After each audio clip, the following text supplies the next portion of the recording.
في قلب اسكندرية، وتحديدا في حي قرموز الهادي. الناس كانت بتنام وتصحى وهم حاسين ان في حاجة مش طبيعية. ناس بتختفي، ريحة غريبة في الهواء، وصوت كلاب بتعوي من غير سبب. بس الحقيقة كانت أبشع من أي كوابيس. لو عايز تعرف الحكاية كمل لآخر الفيديو.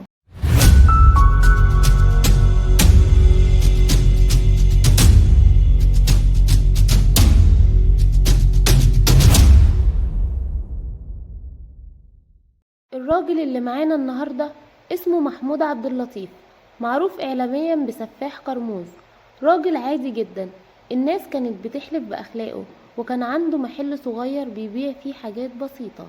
كان دايما بيضحك ويهزر مع الزباين، بس محدش كان يعرف انه بيخبي وش تاني، وش قاتل بدم بارد.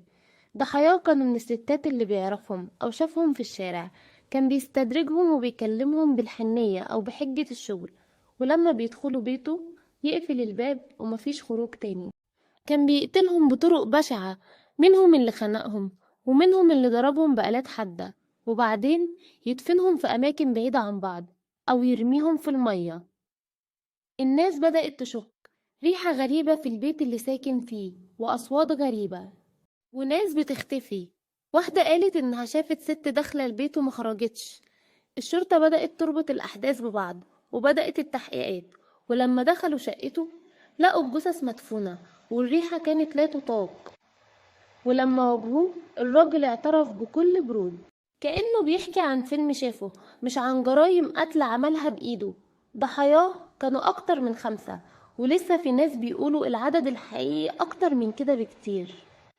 اتحاكم محمود عبد اللطيف واتحكم عليه بالإعدام، ومفيش حد في قرموز نسي الرعب اللي عاشوا فيه ولا الجرايم اللي ارتكبها. واحد كانوا بيعتبروه واحد منهم، وتعلموا ان مش اي حد بيضحك بيبقى طيب، ومش كل صاحب يستاهل الامان.